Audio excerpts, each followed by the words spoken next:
అండి. మాది ఆలేరు నియోజకవర్గం. నేను స్వతంత్ర అభ్యర్థిగా ఆలేరు నియోజకవర్గం నుంచి పోటీ చేయడం జరిగింది.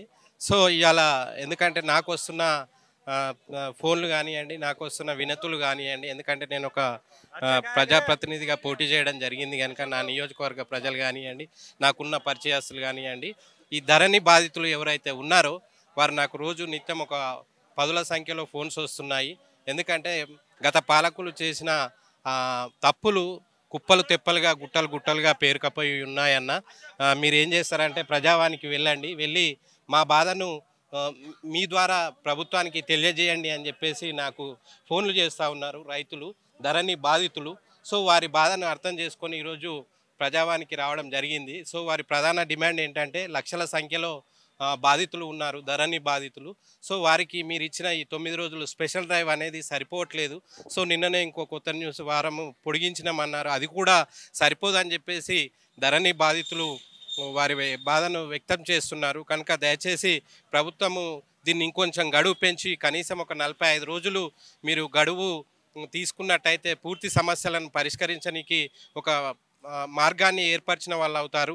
అదేవిధంగా ఈ రైతులను ధరణి బాధితులను ఆఫీసుల చుట్టూ ఎంఆర్ఓల చుట్టూ ఆఫీసుల చుట్టూ తింపకుండా మీరే పూర్తి యంత్రాంగాన్ని ఎంఆర్ఓతో సహా పూర్తి రెవెన్యూ యంత్రాంగాన్ని ఒక్కొక్క విలేజ్లో ఒకరోజు పూర్తి సెషను కండక్ట్ చేసినట్టయితే ఎక్కడి సమస్యలు అక్కడ సాల్వ్ చేయడానికి ఒక చక్కటి వేదికను ఏర్పాటు చేసిన వాళ్ళు అవుతారు. ఎందుకంటే ప్రతి మండలంలో సుమారు ఒక 20 నుంచి 30 గ్రామాలు ఉంటాయి. కనుక ఒక నెల రోజులు స్పెషల్ డ్రైవ్ పెట్టండి. అది రైతులను ఈ ధరణి బాధితులను మీ ఎంఆర్ఓ ఆఫీసుల చుట్టూ కాకుండా మీది ప్రజాపాలన అంటారు కనుక ప్రజలను మీ చుట్టూ తిప్పుకోకూరి, ప్రజల దగ్గరికి మీరు పోరి, మీ అధికారులను మీ యంత్రాంగాన్ని మీ రెవెన్యూ యంత్రాంగాన్ని అక్కడికే విలేజ్లోకి పంపించినట్టయితే అక్కడ సెక్రటరీలు ఉంటారు, విఆర్ఓలు ఉంటారు, సర్పంచ్లు ఉంటారు, అక్కడ తెలిసిన ఊరు పెద్ద మనుషులు ఉంటారు. సో అక్కడ మీకు ఒక క్లారిటీ వస్తుంది, తప్పెవరిది ఒప్పెవరిది అనేది కూడా. కొన్ని అక్కడికక్కడ మీకు కొన్ని తెలియని అంశాలు కూడా, తెలియని సమస్యలకు కూడా మీకు ఒక సొల్యూషన్ దొరుకుతుంది విలేజ్లోకి వెళ్ళినప్పుడు మాత్రమే. మీరు ఆఫీసులలో కూర్చుంటే ఈ సమస్యలు పరిష్కారం కావు. దరఖాస్తులు ఇచ్చుకోవడం ఇట్లనే దరఖాస్తులు ఇచ్చుకోవాలి, మీరు తీసుకో ఏడేస్తారో తెలియదు, అది పరిష్కారం అయితే కావో తెలియదు. కనుక ఇది పూర్తిగా స్థాయిలో మీరు ఈ సమస్యలు మంచిది స్పెషల్ డ్రైవ్ తీసుకోవడం ముఖ్యమంత్రి గారిని కానీ ఈ ప్రజాపాలనను కానీ అభినందిస్తున్నా.